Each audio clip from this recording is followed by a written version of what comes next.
뉴스타트 3부로 이어갑니다. 블라디미르 푸틴 러시아 대통령이 우크라이나를 돕는 서방 국가들을 향해 핵무기를 사용할 수 있다고 경고하고 나섰습니다. 우크라이나가 서방국 장거리 미사일로 러시아 본토를 공격할 경우 핵무기로 대응할 수 있도록 핵 교리를 바꾸겠다는 겁니다. 황보선 기자입니다.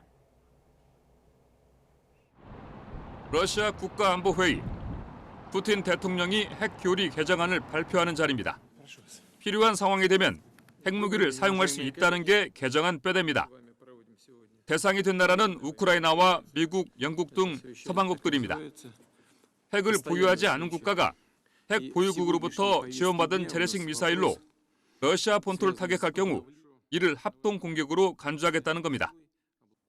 미사일, 폭격기, 드론 등으로 대규모 공격에 나서는 움직임이 감지되면 핵무기로 대응할 수 있다는 점을 명시했습니다. предложено внести ряд уточнений в части определения условий применения ядерного оружия. 푸틴 대통령은 특히 새로운 위협을 핵 교리 개정 사유로 꼽았습니다. 새로운 위협이란 우크라이나가 장거리 미사일로 러시아 본토나 벨라루스를 공격할 수 있게 허용해달라고 서방국들에 요청하는 상황을 가리킵니다. Оставляем за собой право применить ядерное оружие в случае агрессии против России и Белоруссии как участника. 그간 러시아는 이런 상황을 자국 안보에 심각한 위협이라고 거론하며 핵 교리 개정 가능성을 여러 차례 시사했습니다. 푸틴 대통령의 측근인 바체슬라프 블로딘 러시아 국가두마 의장도 지난 19일 서방 미사일이 러시아를 공격하면 핵무기를 동원한 세계 대전이 뒤따를 수 있다고 위협하기도 했습니다. YTN 황보선입니다. 사흘째 레바논 공습을 계속한 이스라엘군이 지상군 투입을 사실상 공식화했습니다. 공습으로 하루 동안 70여 명이 또 숨진 가운데 지상전이 벌어지면 피해는 훨씬 커질 것으로 우려됩니다. 김도원 기자입니다. 이스라엘의 폭격을 받은 레바논 남부 도시인 나바티에 공습 현장을 찍는 도중에 다시 굉음과 함께 폭탄이 떨어집니다. 이스라엘은 공습 셋째 날 헤즈볼라 표적 280개를 타격했다고 밝혔습니다. 정보 수집 장비와 지휘소, 무기고 등을 겨냥했다는 설명입니다. 국경에서 120km 넘게 피란한 헤즈볼라 전사자 가족도 공습을 피하지 못했습니다.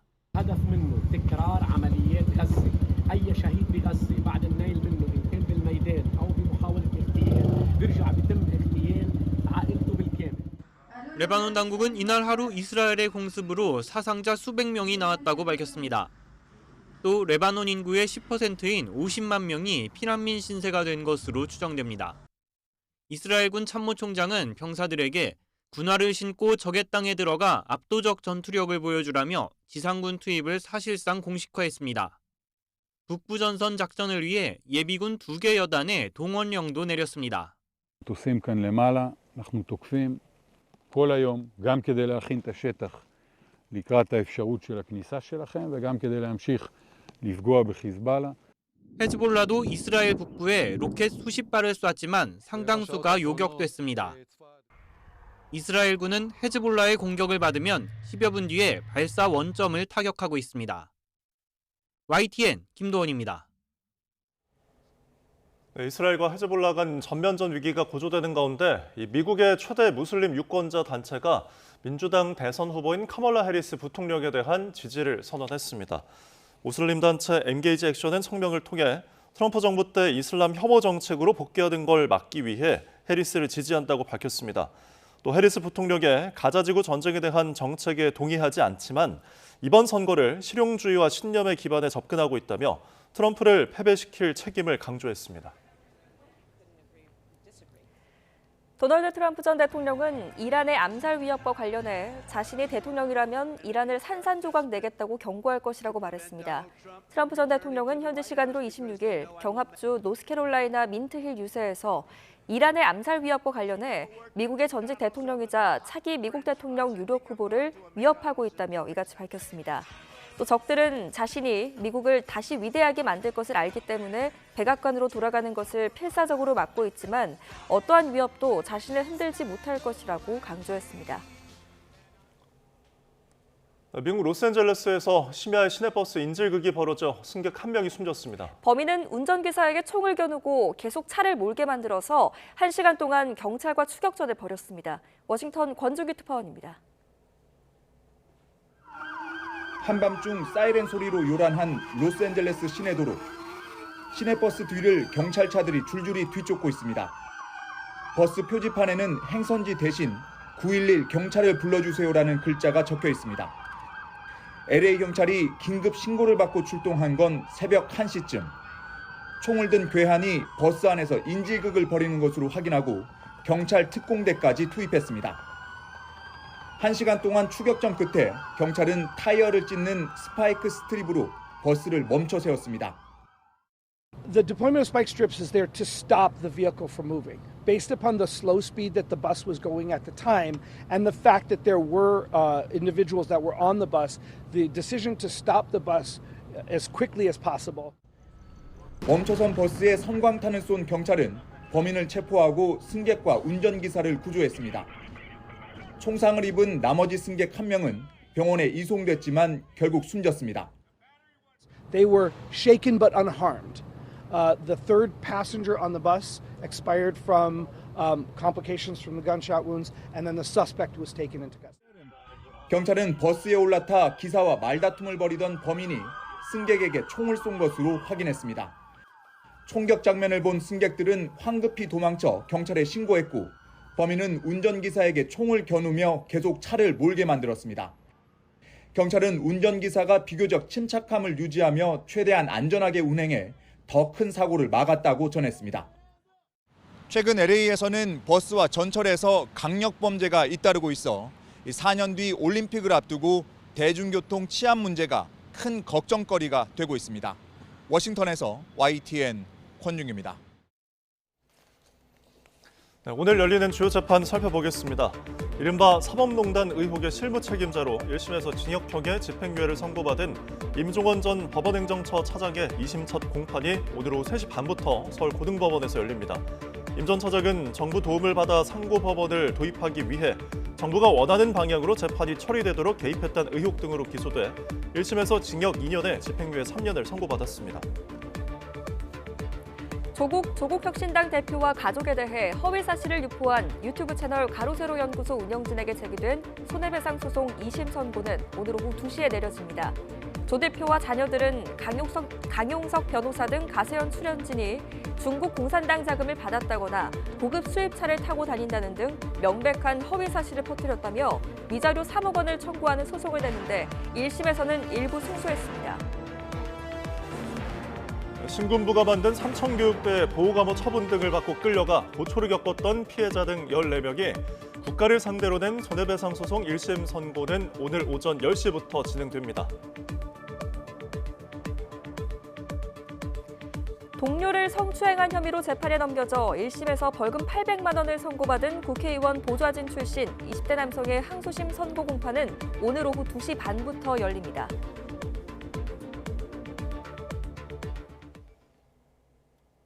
네, 경기 부천에 있는 아파트에서 여성 2명이 숨진 채 발견돼 경찰이 수사에 나섰습니다.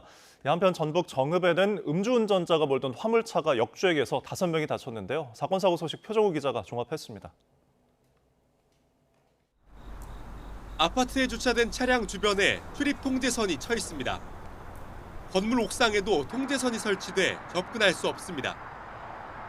밤 9시 10분쯤 경기 부천시에 있는 아파트에서 사람이 떨어졌다는 신고가 접수됐습니다. 근데 뭐가 떨어졌으니까 3층에 계셨던 분들도 소리가 너무 크게 나니까 이제 놀라셔가지고 나오셔가지고. 떨어진 50대 여성 외에도 다른 50대 여성이 자택 안에서 흉기에 찔려 숨진 채로 발견됐습니다. 경찰은 숨진 2사람이 지인 관계였다는 점을 토대로 구체적인 사건 경위를 조사하고 있습니다. 도로 위에 부서진 차량 파편들이 널브러져 있습니다. 파손된 차량 옆에선 구급대원들이 부상자를 응급조치하고 있습니다.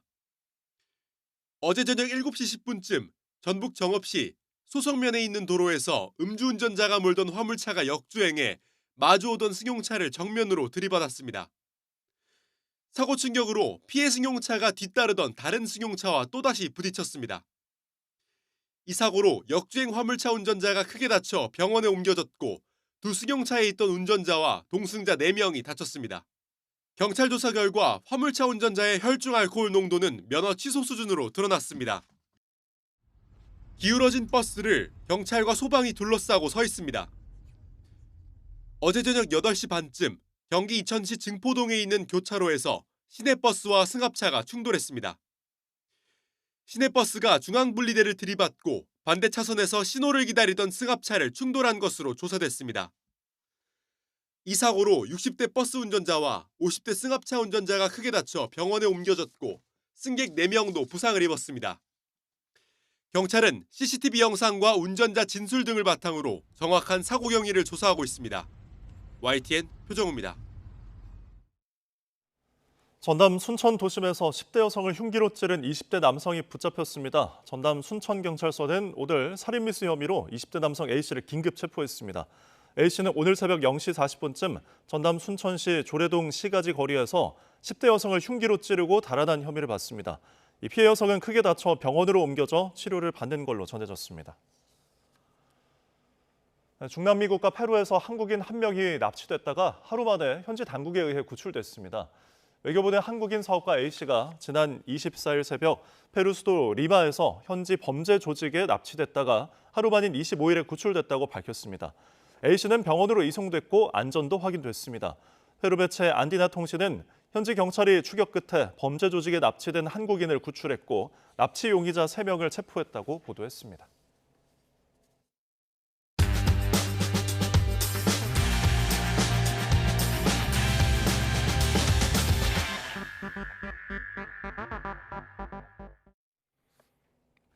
(9월 26일) 목요일 스타트 브리핑 시작합니다. 먼저 서울신문입니다. 다음 달 달력 보면 월 초에 빨간 날 3개가 몰려 있습니다. 연차를 잘 쓰면 최장 12일 동안의 연휴가 가능한데요. 골목 상권은 비명입니다. 황금 연휴에 해외여행 가는 사람이 많아서 매출이 늘기는커녕 반토막이 나기 때문입니다. 서울 명동거리로 한번 가볼까요? 텅 빈 가게에 임대문이, 안내문이 붙어 있습니다. 요즘 외국인 관광객이 다시 많이 찾는 명동도 이 정도인데 다른 동네 가면 공실인 가게가 더 많죠. 그만큼 자영업자들의 상황이 어렵습니다. 지난해 폐업 신고한 개인 사업자만 91만 명이었습니다. 가뜩이나 소비 침체는 길어지는데 연휴가 길수록 해외로 떠나는 사람이 많죠. 올해 1월부터 8월까지 국제선 이용객 수가 5,800만 명이 넘습니다.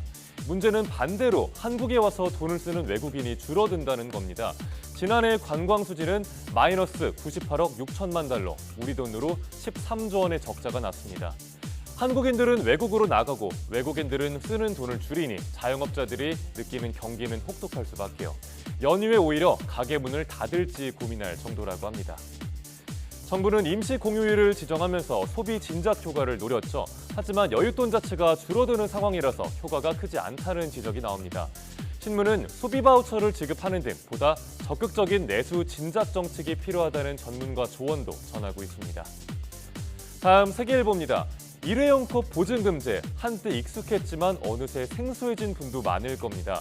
정부의 오락가락 일회용 규제에 지자체도 점주도 울상인데요. 점주들은 돌아온 건 손님뿐이라고 한탄을 하고 있는데 어떻게 된 건지 살펴보겠습니다. 일회용 컵 보증금제가 뭔지부터 우선 짚어볼까요? 음료를 일회용 컵에 담아서 판매할 때 300원의 보증금을 받았다가 소비자가 컵을 반납하면 돌려주는 제도입니다. 전국적으로 시행하려다가 유예가 됐었고요. 2022년 12월부터 제주와 세종시에서만 시범사업 형태로 시행 중입니다. 하지만 지난해 11월 정부가 자영업자 반발 등을 이유로 일회용 컵 보증금제에 대한 입장을 바꿨습니다. 지자체 자율에 맡긴다면서 사실상 전국 시행 계획을 접는 게 아니냐는 해석도 나왔고요. 이렇게 되자 제도 참여율과 컵 반환율도 뚝뚝 떨어지고 있습니다. 제주도는 매장 참여율이 97%에 달했는데 10개월 사이에 50%대로 떨어졌고요. 세종은 66%에서 37%로 떨어졌습니다. 보증금제를 시행한다고 하니까 손님들이 주문을 일괄 취소하고 나가는 걸 보고 참여하지 않겠다 한 가게도 있다고 합니다. 정부 정책이 이렇게 오락가락하면서 모두 혼란스러운 상황 속 아예 보증금제 차별을 접은 건데요. 이런 정부의 정책 변화가 환경 분야 선진국들의 흐름에 역행하는 거라고 신문은 짚고 있습니다. 다음 국민일보 보겠습니다. 톨패스라고 들어보셨나요? 경찰관이 관할 아파트 공동 현관을 자동으로 통과하는 출입 시스템인데요. 그런데 단지 내 경찰이 왜 들어오냐라면서 톨패스를 막는 일부 고급 아파트가 있다고 합니다.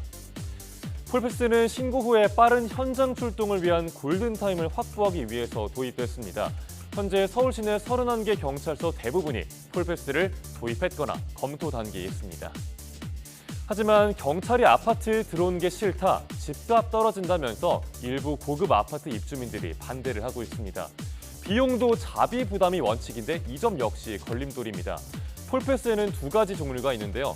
가격이 싸지만 편의성이 다소 떨어지는 카드형과 개당 20만 원 정도라 비싸지만 훨씬 사용이 편리한 수신기형. 돈을 내는 건 아파트 입주민이라 제한하는 경찰 입장에선 수신기를 택하기가 어려운 현실입니다. 수신기형 톨패스 비용을 일부 자체적으로 부담한 지자체도 있는데요. 주민의 안전과 생명을 지키기 위해 도입된 시스템을 일부 주민들이 반대하고 있는 상황입니다. 이어서 조선일보입니다. 학교 폭력이 나날이 다양해지고 또 교묘해지고 있습니다. 빵 셔틀에 이은 킥보드 셔틀까지 나왔다고 하는데요. 이 외에도 여러 신종 수법이 있다는데 내용 살펴보겠습니다. 올해 학교 폭력을 당했다는 학생이 6만 8천 명입니다. 1년 사이에 15% 이상이 늘었습니다. 학폭 피해 유형 중에 사이버 폭력이 차지하는 비중은 7.4%. 하지만 신종 학폭의 대부분이 사이버 폭력입니다. 즉 스마트폰 앱을 통한 괴롭힘인 거죠. 카카오톡 아이디와 비밀번호를 갈취해서 불법 업자에게 팔아넘기는 카톡 빼앗기, 또 피해자 명의로 전동 킥보드 빌려서 앱 사용 요금을 떠넘기기, 사다리 타기 등 강제로 불법 도박에 빠지게 하기 등이 있습니다. 사이버 폭력의 특성상 장소에 상관없이 24시간 동안 이루어지기 때문에 피해 학생들의 고통이 더욱 큽니다. 피해 사실을 증명하는 게 어려워서 속으로 끙끙 앓는 학생들이 많다고 합니다. 신종 사이버 폭력은 불법 도박이나 성매매 광고, 사기 등 못된 어른들의 범죄와 연루가 되기도 합니다. 어떤 종류든 절대 있어서는 안 될 학교 폭력, 피해 학생이 최대한 나오지 않도록 가정과 학교의 관심, 또 정부의 대책이 모두 필요해 보입니다. 마지막 한국일보입니다. 쇼트폼이 SNS와 유튜브를 넘어서 드라마 영역까지 진출했습니다. 일부 OTT는 쇼트폼 드라마 플랫폼을 따로 만들었고요. 크래프톤 같은 게임에서도 크게 투자할 정도로 눈독 들이는 분야라고 합니다. 쇼트폼 드라마는 보통 한 편당 2분 남짓, 총 60편 전후입니다. 다 봐도 그러니까 2시간 정도밖에 안 걸리는 겁니다. 세로 화면으로 보다가 화면을 위로 쓸어 올리면 바로 다음 화가 이어지는 쇼트폼 앱 문법 그대로입니다. 일부 회차는 무료로 공개를 하고요. 나머지는 편당 유료 결제를 유도하는 시스템입니다. 웹툰이나 웹소설과 비슷하죠. 국내에선 아직 시작 단계지만 해외에서는 이미 쇼트폼 드라마 시장이 폭발 성장 중입니다. 중국은 관련 시장 규모가 7조 원 정도고요. 미국, 일본 등 해외 진출까지 했습니다. 짧은 호흡과 극적인 전개를 활용하고 특히 젊은 여성을 주요 시청 타깃으로 한다고 하는데요. 기존 OTT와 소비층을 다르게 접근해서 새로운 시장을 창출할 걸로 예상된다고 신문은 분석했습니다. 9월 26일 아침 신문 살펴봤습니다. 지금까지 스타트 브리핑이었습니다.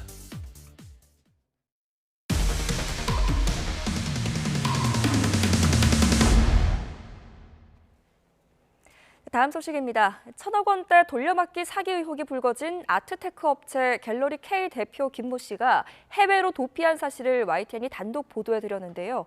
김 씨는 과거에도 수백억 원대 사기 사건에 연루된 적이 있었는데 당시 주범이 잠적했다는 이유로 검찰에서 수사를 중지한 사실이 YTN 취재 결과 확인됐습니다. 양동훈 기자가 단독 취재했습니다. 1,000억 원이 넘는 돌려막기 사기 의혹이 불거진 아트테크 업체 갤러리 K. 대표 김모 씨는 대규모 집단 소송 직전 해외로 도피했습니다. 그런데 김 씨가 과거 다른 사기 사건에도 연루됐던 것으로 확인됐습니다.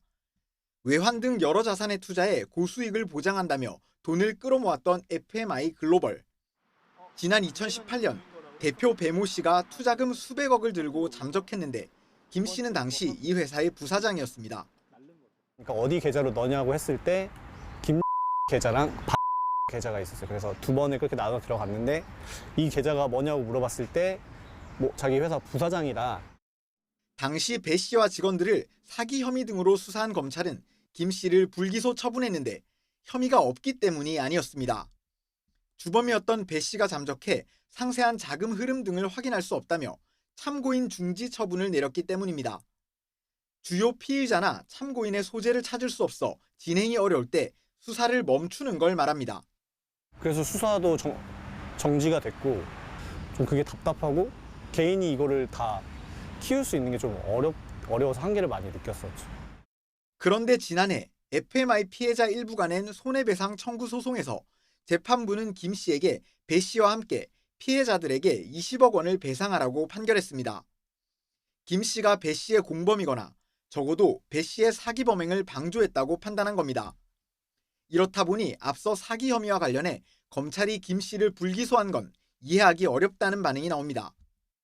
최근 법원의 결정에 비춰봐서 당시 검찰의 결정은 단지 주범이 도망갔다는 이유로 참고인 중지 결정을 한 것은 굉장히 편의적이고 좀 아쉬운 결정이 아니었나 싶습니다. 피해자들은 이렇게 검찰 수사가 흐지부지되면서 또 다른 사기 사건을 막을 기회를 놓친 것 아니냐고 지적합니다. YTN 양동훈입니다. 네, 오늘부터 서울 강남 일대에서 국내 최초로 심야 자율주행 택시가 운행합니다. 서울시는 오늘부터 평일 밤 11시부터 새벽 5시 사이 심야 자율주행 택시 석 대가 강남 일대 자율주행 자동차 시범운행 지구에서 무료 운행하며 첨단교통 기술 실증 사업을 하게 된다고 밝혔습니다. 자율주행 택시에는 시범 운전자 1명이 동승하며 4차로 이상 도로는 자율주행으로 주택가 이면 도로와 어린이 보호구역 등지에서는 운전자가 운행하게 됩니다. 네, 오늘 경제 일정 살펴보겠습니다. 최근 해외 직구 상품이 늘면서 반려용품도 많이 구매하고 있는데요. 소비자원이 해외 직구 반려동물 용품과 에센스 오일 등과 관련해 안정성 검사 결과를 발표합니다. 자세히 들어봐야 할 것 같습니다. 한국에너지정보문화재단이 고준위 방사성 폐기물과 처리장의 필요성에 대해 지역 순회 설명회를 가집니다. 오늘은 대전에서 열리는데요. 이른바 화장실 없는 아파트로 비유되는 고준위 원전 폐기물 처리에 대한 우려가 날로 커지고 있습니다. 금융위원회는 오늘 제3차 보험개혁회의를 열고 보험산업의 과당 경쟁을 방지할 방안 등을 논의합니다. 또 재무 건전성이 확보된 보험사들의 해약 환급금, 중비금 적립 부담을 낮춰주는 방안 등이 논의될 예정인데요. 그 결과가 궁금해집니다. 이복현 금융감독원장이 오늘 16개 가상자산 사업자 CEO들과 간담회를 가집니다. 이번 간담회는 지난 7월 가상자산 이용보호법이 시행 이후 가상자산 시장 동향과 사업자 규제 정착 상황에 대한 의견을 교환하기 위해 마련됐습니다.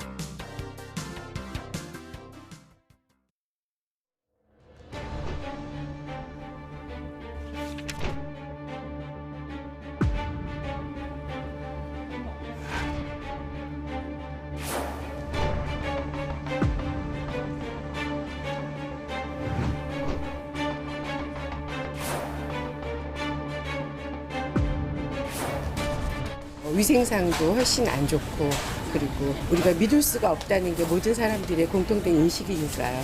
그래서 절대 안 사먹을 것 같아요.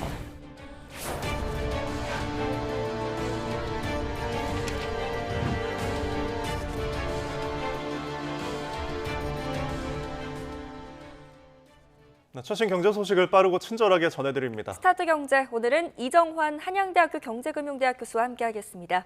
교수님 어서 오십시오. 네, 어서 오십시오. 자, 오늘 물가 이야기 먼저 해보겠습니다. 천정부질 오른 배추값 때문에 지금 2만 원짜리 배추도 등장을 했는데 그 여파 때문에 김치가 금치가 됐다고요? 예, 사실 이제 요새 마트에 가시면 깜짝깜짝 놀라시는 분들이 많아졌다는 이야기를 하고 있습니다.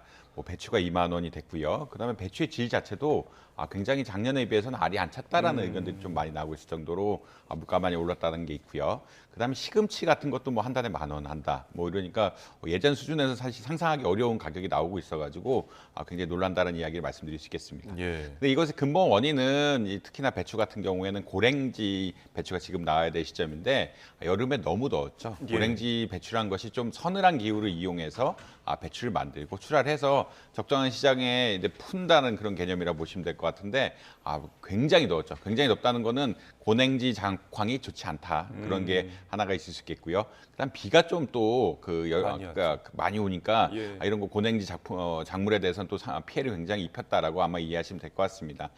지금이 그래서 그 고냉지 배추가 나온 시점인데 이 고냉지 배추의 작황이 좋지 않다 보니까 가격이 이제 지금 나온 건 평균 가격인데 평균 가격이 한 6,000원대에서 뭐 10,000원대까지 거의 굉장히 빨리 올라갔다라고 보실 수 있을 것 같고요. 근데 예. 마트에서는 사실 이제 어떤 경우에는 지금 직접 산지에서 산 거를 공급해야 되기 때문에 2만 원도 넘는 가격들이 아마 나오고 있다. 그러니까 이제 배추값이 올라가다 보니까 사실 김치를 못 먹는 거 아니야? 이제 나중에 구하기 힘든 거 아니야라는 데 또 우려가 생기고요. 그래서 기존에 만들어진 김치 같은 것들에 대한 수요도 늘어나면서 온라인몰이라든지 네. 마트에서 흔히 말하는 포기 김치 같은 것들이 사라지고 있다. 잘 팔리고 있다라고 보시면 될 것 같습니다. 예. 정부가 그 대책을 내놨는데 내일부터 중국산 배추 16톤을 이제 시장에 공급하기로 했습니다. 이게 어느 정도 배추값을 잡는 데 좀 영향을 끼칠 거라고 보세요? 사실 16톤 규모 자체는 이게 초동 물량이다 보니까 크지 네. 않다라고 보시면 될 것 같고요. 우리나라 이제 그 고냉지 배추 말고 가을 배추가 가장 많은데 가을 배추 생산량이 한 130만 톤이니까 16톤 자체는 그렇게 큰 규모는 아니다. 그러니까 큰 규모는 아니다라고 아마 인지를 하시면 될 것 같은데 예. 근데 이것을 바탕으로 해서 정부의 방향은 뭐 흔히 말하는 가정에는 팔지 않을 거고 가정에는 왜냐하면 국산 김치에 대한 선호도가 워낙 높고 국산 배추에 대한 선호도가 높다 보니까 가정에는 팔지 않지만 흔히 말하는 상점, 그러니까 흔히 말하는 음식점이라든지 네. 이런 공장에 좀 팔면서 어떻게 보면 가격을 안정화시키겠다는 그런 목적을 보이고 있거든요. 그러니까 이제 공장에서 예전에는 국내산 쓰던 것을 이제 중국산을 좀 갈아타면서 국내산에 대한 공급을 좀 늘리는 이런 정책을 펴야 되는 게 펴 나가겠다라는 큰 관점이라고 보시면 될 것 같고요. 네. 이게 초동 물량이기 때문에 얼마나 더 많이 들어올지는 조금 지켜봐야 된다. 그리고 이제 아마 지금 국내산 2만 원이라고 이야기하는 중국산 한 3,000원 정도라고 제가 알고 있습니다. 그러니까 이제 굉장히 싼 가격에 도입이 되기 때문에 일단 그런 식자재라든지 이런 공급에 있어서는 어느 정도는 안정을 취할 방안을 가지고 있다. 결국은 초동 물량이고 이것을 아마 계속 늘리지 않을까 이렇게 예측을 하고 있습니다. 네. 네, 식당으로서는 김치를 안 넣을 수도 없는 입장이어서 그 싼 중국산 김치가 오면은 반가울 수도 있을 것 같은데, 근데 사 먹는 입장에서는 이게 도입이 됐을 때 중국 김치에 대한 어떤 신뢰성이 조금 소비자들이 떨어지는 부분이 있잖아요. 아까 영상에서 봤었지만 알몸 김치 사태도 있었고요. 이 부분은 좀 어떻게 해소가 될까요? 그래서 중국산 배추하고 중국산 김치에 대해서 사실 모두 조금 불안감이 있는 것은 네. 사실입니다. 이제 배추 같은 경우에는 지금 검역을 500가지 이상 한다라고 이야기하고 있긴 하지만 실제 어디서 만드는지에 대한 그런 것은 조금 부족하다. 이런 것을 모니터링하는 건 조금 부족하다라는 이야기가 나오고 있고요. 실제 생산 과정을 우리가 볼 수는 없다. 이런 것들에 네. 대한 그 모니터링 할 수가 없다라는 그런 한계점이 있다라고 보시면 될 것 같고, 김치 같은 경우에는 그러니까 21년인가 아까 그 영상으로 나온 알몸 김치 파동이 너무 크다 보니까 중국에서 김치를 만드는 너무 비위생적으로 만들었다 보니까 배추나 김치 전반적으로 중국산에 대한 어떤 거부감이 좀 심하긴 하다라고 아마 인지하시면 될 것 같습니다. 네. 그렇기 때문에 이제 국내 특히나 이제 그러니까 집에서 김치 만드시는 분들은 이거 중국산 수입해가지고 도저히 될 일이냐라고 이야기하시는 분들도 굉장히 많고요. 그럼에도 불구하고 그 화학적이라든지 물리적으로 이제 검역을 철저히 하기 때문에 기본적인 위생은 아마 갖춰지지 않나. 검역 500 특히나 이런 이슈가 있으면 굉장히 또 꼼꼼하게 검역을 하기 때문에 중국산을 우리가 물가 안정을 위해서 도입했는데 검역에서 문제가 생긴다, 이런 것이 생기게 되면 사실 정부 정책 자체가 무너지는 상황이라 더 꼼꼼히 할 것이라고 예상이 되기 때문에 어느 정도는 믿고 드실 수밖에 없는 이런 상황이다라고 보시면 될 것 같습니다. 네. 알겠습니다. 하지만 이런 우려들이 있기 때문에 좀 근본적이고 장기적인 대책이 필요한 거 아니냐 이런 목소리도 나오거든요. 어떤 방안들이 마련돼야 된다고 생각하십니까? 사실 올해 초는 사과 가격이 문제였죠. 배 가격이 문제였고 지금 이제 배추 가격이 문제가 되고요. 시금치 가격 같은 것도 아까 말씀드렸다시피 한 달에 10,000원 이렇게 하면서 문제가 되는데 이것의 근본적인 원인은 기후 변화입니다. 기후 변화. 그러니까 이제 사실은 이게 단기적으로 한 해만 이렇게 된다라고 하면 올해가 이제 너무 더워서 이게 문제가 되었다라고 하면 큰 문제가 없는데, 작년에 또 사과 작황이 안 좋으면 사과값이 급등하고 배추 작황이 안 좋으면 배추값이 급등하고, 이게 전반적으로 시스템 자체에 좀 문제가 생길 수밖에 없는 요인이 됐다라고 보시면 될 것 같거든요. 결국은 기후 변화란 것은 이제 개인이 막을 수 없는, 또 국가 단위로 막을 수 없는 이런 것이기 때문에 이것에 대응하기 좋은 시스템을 구축할 수밖에 없다라고 일단 이해하실 수 있을 것 같고요. 단기적으로는 물론 이제 재고의 확보라든지 정부가 가지는 물량의 확보, 흔히 말하는 정부의 재고 자산이라고 할 수 있는 물량의 확보 등을 통해서 공급망을 잘 관리해야 되는 이런 측면이 있다라고 일단 이해하실 수 있을 것 같습니다. 네. 근데 중장기적으로는 아무래도 이게 체계적인 위험이다 보니까 이걸 체계적으로 대응할 수 있는 시스템을 만들어야 되고요. 그런 것은 아무래도 지금 우리나라 영세농들이 너무 많아서 농업의 효율성도 안 나고 이런 기후 변화에 좀 대응하기도 좀 어렵거든요. 영세농들은 특히나 이제 기후가 변한다라고 할지라도 착황질 또 옮기기 같은 것도 굉장히 어렵습니다. 뭐 과수원을 하는데 자기 과수원은 또 날씨가 더워진다고 해서 위로 올라가거나 이렇게 하는 거는 좀 불가능한 일이기 때문에 점차 이제 영농 방식이 흔히 말하는 영세농에 의한 방식이 아니라 기업농에 의한 방식으로 가도록 유도를 할 수밖에 없는 이런 상황이 아닌가 이렇게 생각을 하고 있습니다. 네, 기후변화에 따른 공급 관리의 중요성을 짚어주셨습니다. 자, 이렇게 식재료 물가가 계속 오르면서 저희가 이야기를 나누고 있는데 집값 또한 지금 오르고 있습니다. 한국은행 발표 보니까 집값 상승에 대한 기대감이 여전히 높다고 하더라고요. 주택가격 전망 지수란 것이 나왔는데 이제 119가 나오면서 굉장히 그러니까 역대적으로 굉장히 높은 수치가 나왔다. 이제 2021년에 지난 정권에는 125까지 찍으면서 주택가격이 굉장히 많이 오를 거다라고 예측을 했는데 이번엔 119까지 오르면서 올해 최대치를 찍고 있거든요. 그런 이야기는 사실 지표 자체는 어떤 거냐면 전망 지수란 건 심리 지수고요. 심리적으로 봤을 때 내년에 그러니까 오늘 기점으로 내년에 주택가격이 오를 것이냐 말 것이냐 이런 걸 설문을 해가지고 이 설문의 긍정 부정을 합해서 이제 지수를 계산한다고 보시면 될 것 같고 119란 얘기는 아무래도 올해 주택가격, 그러니까 내년의 주택가격이 올해보다 좀 오를 것 같다라는 의견들이 보다 더 지배적으로 가고 있다. 그리고 추세적으로도 한 4, 5개월 이상 계속 올라가는 이 추세를 보이면서 주택가격이 내려가지 않는 게 심리적으로 내려가지 않는 게 아니냐라는 또 우려가 있고요. 근데 주택가격 같은 경우에는 공급이 좀 제한되다 보니까 이런 수요 심리에 또 영향을 받는 것들이 있고 수요가 또 많아지게 되면 또 주택가격이 오르게 되고 주택가격이 오르게 되면 흔히 말하는 영끌 수요 같은 게 또 생겨서 주택가격이 또 부양되는 이런 악순환이 될 수가 있기 때문에 정부에서 좀 관리를 할 필요가 있는 지표는 맞는 것 같다라고 보시면 될 것 같습니다. 그런데 이번 달 들어서 정부 규제도 있었고 최근 가계대출 증가세가 좀 꺾였다고 하는데 이런 집값 상승 기대감이 또 높아진 이유는 뭘까요? 사실 이제 정부 규제는 정부 규제고요. 정부 규제가 심해진다는 얘기는 오히려 집값 상승이 그만큼 심하다는 얘기의 반증이 될 수도 있거든요. 이거는 심리 지표이기 때문에 지금 가계대출 규모 자체는 사실 이제 8월달 주택담보대출이 한 8조 가량 늘고 전체 대출 한 9조 가량 늘면서 역대적으로 굉장히 높은 수준이었는데 한 이번 달에는 9월 달에는 한 반 정도로 줄이지 않았나라고 예측은 하고 있습니다. 그래도 이제 작은 수준은 아니고요. 그런데 이제 이렇게 작아지면서 좀 거래가 줄어드는 게 위축돼야 되는 게 아니냐라는 그러니까 생각이 들긴 하지만 결국 정부에서 이렇게 강력하게 정책을 낸다는 것 자체가 주택 가격 자체가 좀 오른다는 시그널로 또 이해할 수도 있는 그런 부분이거든요. 특히나 이제 공급 자체가 원활하지 않다 보니까 공급 자체가 원활하지 않다는 이야기는 어떤 거냐면 주택이라는 것은 지으려 그러면 결국 3, 4년 이상 걸리는 것인데 88 대책이 나왔다고 한들은 이제 4, 5년 이후에 어떤 실효성이 있고 실제로 이제 매물들이 많이 나와야 우리가 안심을 할 수 있는 구조라고 볼 수가 있겠어서 오히려 이제 가계대출 같은 것들이 좀 쬐고 이런 것들이 좀 부정적인 영향을 미칠 수도 있는 이런 상황이 되고 심리지수고 그리고 특히나 지금 나오는 뉴스들이 강남권 그리고 이제 서울의 교통이 잘 된 외곽권 화성이라든지 이런 쪽을 중심으로 좀 많이 오른다는 뉴스들이 계속 나오고 있으니까 좀 심리적으로 불안해하는 상태이기는 하다라고 아마 이해하시면 될 것 같습니다. 그런데 저희 어쨌든 이런 조사들이 정기적으로 이뤄지고 있잖아요. 근데 그런 와중에도 대출 규제에 대해서는 계속 정부에서도 옥죄기를 하고 있으니까 다음 조사쯤에는 어떤 현상이 일어날지도 궁금한데요. 어떻게 예측하십니까? 사실 이게 해석이 두 가지 정도 있는 것 같습니다. 일시적으로 추석 때 대출 규제를 하니까 아무래도 좀 줄어든 것이 아니냐. 대출 규제를 하니까 좀 줄어든 것이 그냥 수요가 좀 줄어들면서 가격이 좀 안정화되는 게 아니냐라는 의견이 하나가 있고요. 이런 의견의 근본에는 아무래도 한국은행이 10월 아니면 11월엔 금리를 한번 낮출 것이다. 그리고 내년에도 경기가 좋지 않을 거기 때문에 금리를 낮출 것이다라는 예상이 깔려 있습니다. 결국은 금리가 낮아지게 되면 자동적으로 부동산 가격은 또 올라갈 수밖에 없는 구조라고 보시면 될 것 같거든요. 금리가 낮아지게 되면 DSR 규제라든지 이런 거에 사실 우리가 원리금 규제인데 이 원리금 규제에서 이자 갚는 비용이 줄어들게 되니까 우리 대출 한도도 늘어나게 되고 이런 것에 따라서 또 사실 집값을 올릴 수 있는 이런 시점이라 보시면 될 것 같고요.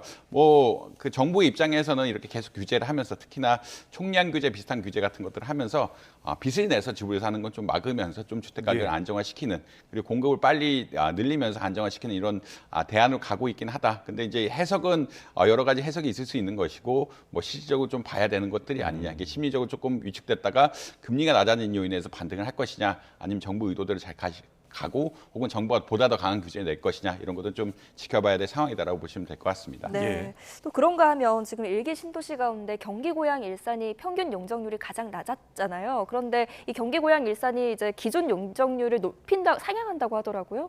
예, 용적률을 높인다는 이야기는 간단히 말하면 층수를 높인다는 이야기입니다. 네. 아파트를 지을 때 어차피 건면적이 정해져 있기 때문에 용적률을 올린다는 얘기는 층수를 올린다는 이야기고요. 층수를 올리게 되면은 아무래도 그 집을 만들 때 수익성이 좋아지게 됩니다. 수익성이 좋아지게 된다는 말을 들을 수가 있는데, 수익성이 좋아지게 되는 가장 큰 요인은 또 가격이 좋아야 되거든요. 근데 네. 일산, 고양이라든지 일기 신도시 중에 가격이 좀 오르지 않는 지역이고, 예. 최근에 특히나 공사비 같은 것들이 많이 올라가지고 이게 얼마나 효과가 있을지는 조금 지켜봐야 된다. 그러니까 공사비가 낮은 상태에서 이렇게 용적률을 올려주면은 사실 굉장한 효과가 있을 텐데, 가격이 그렇게 많이 안 올랐고, 그다음에 용적률을 올린다고 하는데 이제 공사비 자체도 많이 올랐기 때문에 이 수익성을 기대해서 재개발이 빨리 이루어질 것이냐, 이런 것들은 뭐 시장 상황, 또 금리 상황, 사실 금리가 좀 더 낮아져야 이런 것들이 또 잘 될 수도 있는 상황이거든요. 이런 것들이 같이 봐야 될 시점이다라고 보시면 될 것 같습니다. 예, 알겠습니다. 저희 다음 주제 또 넘어가서 이야기 나눠보겠습니다. 삼성전자 노조에 대한 이야기인데, 국내에서도 좀 리스크가 있었잖아요. 근데 이번에는 해외에서 인도 현지에서 좀 파업이 일어나는 것 같더라고요. 사실 인도 시장이 최근 연평균 성장률이 9% 이상, 경제성이 9%가량 되면서 전 세계적으로 관심을 받는 시장이고요. 특히나 이제 중국이 어떻게 보자라면 미국과의 패권 경쟁에 의해서 공급망으로서 좀 입지가 위태위태하다 보니까 인도로 많이 가고 있습니다. 그리고 인도의 가전 수요 같은 것들이 또 많이 늘어나다 보니까 삼성전자라든지 LG전자들이 죄송합니다. 그 인도에 굉장히 많이 직접적으로 투자를 하고 있고요. 근데 지금 이슈가 되는 거는 삼성전자 인도 공장에서 파업이 일어나고 있다, 파업이 장기화되고 있다라는 그런 이야기라고 할 수 있겠고, 사실 이게 요건들이 임금을 기존보다 2배 올려달라, 그리고 뭐 흔히 말하는 상속을 해서 취업을 시키는 걸 가능하게 하라, 이런 것들까지 나오면서 삼성전자 입장에서는 사실 좀 받아들이기 어려운 이런 상황이 되고 있긴 하다라고 아마 이해하시면 될 것 같습니다. 네. 장기적으로는 이런 임금 인상이 삼성전자 제품의 가격 경쟁력을 좀 약화시킬 수 있다, 이런 전망도 나오던데 어떻게 보세요? 이게 아무래도 인도의 싼 임금을 이용해서 어떻게 보자라면 가전제품을 만들고 인도 내수에 이용한다라고 보시면 될 것, 인도 내수에 활용한다라고 보시면 될 것 같은데, 삼성전자만 가격이 오르게 되면은 다른 여타 기업체들의 경쟁력이 올라간다라고 보시면 될 것 같아서 좀 부정적인 요인으로 작용할 수가 있고요. 근데 이제 이런 요인들이 삼성전자가 생기게 되면 다른 데도 또 영향을 미칠 수 있다라고 보고 있거든요. 사실 인도 투자 어떤 의견서나 보고서들 보면은 인도의 투자 위험 요인 중 하나가 강성 노조라고 이야기하고 있습니다. 노조 자체가 좀 설립이 쉽고, 그다음에 노조원들이 뭐 15%만 되면 중복 노조 이런 것들이 가능하게 되면서 친노조적인 정책들이 있어가지고 아마 이게 삼성이라든지 글로벌 기업들의 이슈가 계속 생기고 이게 잡히지 않게 되면은 다른 공장들로 퍼질 수밖에 없게 되면서 뭐 전반적으로 이것이 어떻게 될 거냐, 그러니까 가격 경쟁력이 어떻게 될 거냐는 뭐 좀 더 두고 볼 상황이다라고 보시면 될 것 같습니다. 네, 인도의 시장성은 있지만 역시 그것에 따른 위험 부담도 있는 것을 짚어주셨습니다. 자, 끝으로 뉴욕 증시 살펴보겠습니다. 지금 미국에서 경기 둔화 우려가 계속되고 있다 보니까 좀 혼조세를 보이는 것 같더라고요. 나스닥 지수는 조금 떨어졌네요. 예, 사실 이제 어제는 별로 이렇게 장이 그렇게 거래가 많지 않았다라고 이야기하고 있고요. 왜냐하면 이제 랠리가 한번 있고 나면은 사실은 기준금리가 비컷을 하면서 0.5% 빠지면서 조금 주가가 올라가면서 거래가 좀 활발했는데, 어제는 이런 것을 좀 정리하는 분위기, 좀 올라간 것들의 매매가 있었고 뭐 정리하는 분위기였고, 그다음에 파월 연준 의장의 발언이 한번 또 있을 거다라고 예측이 되고 있습니다. 그러니까 이제 연설 같은 것들이 생기게 될 텐데, 그것을 가지고 미래를 어떻게 또 지금 비컷의 의미를 또 어떻게 그걸 해석을 해야 되느냐에 따라서 투자 관점이 바뀌기 때문에 어제는 조금 보합세다. 그렇게 뭐 다우존스가 조금 떨어지고 S&P 조금 떨어지고 이제 나스닥은 약간 진짜 미세하게 오른 이런 정도로 마친 건데, 이제 보합세였다라고, 그러니까 랠리가 있는 다음에 다음 연설 같은 것 아직 이제 디렉션을 못 받았기 때문에 보합세로 마감이 되었다라고 아마 이해하시면 될 것 같습니다. 네, 알겠습니다. 오늘 여기까지 듣겠습니다. 오늘은 이정환 한양대학교 경제금융대학 교수와 함께했습니다. 교수님 잘 들었습니다. 고맙습니다.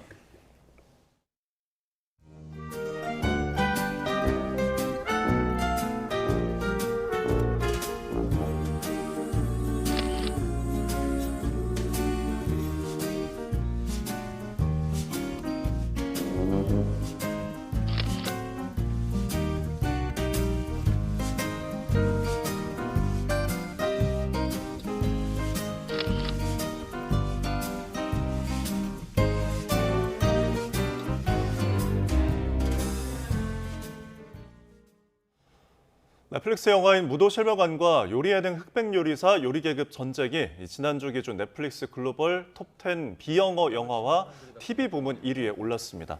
13일 공개된 김우빈 주연의 무도실버관은 2주 동안 비영어 영화 부문 1위를 달성하면서 1,570만 시청수를 기록했고 17일 공개된 흑백요리사는 이번 달 16일부터 22일 동안 380만 시청수를 보였습니다.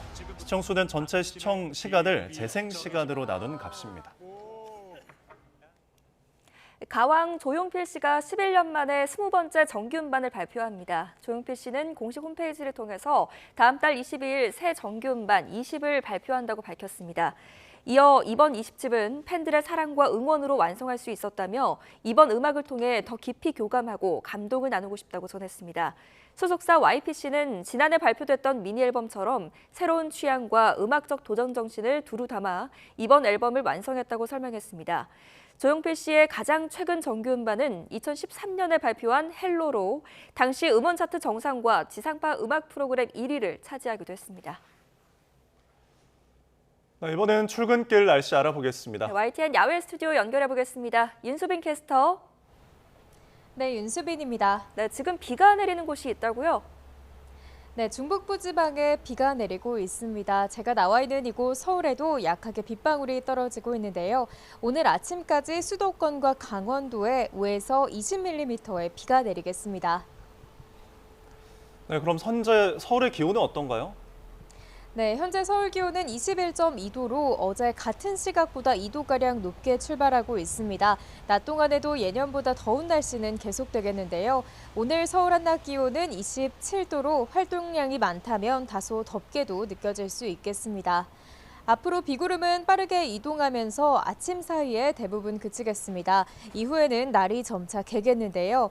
다만 오후까지 전국 대부분 지역에 5에서 20mm의 요란한 소나기가 지날 수 있겠습니다. 나오실 때 가방 속에 작은 우산 하나 챙겨 나오시기 바랍니다.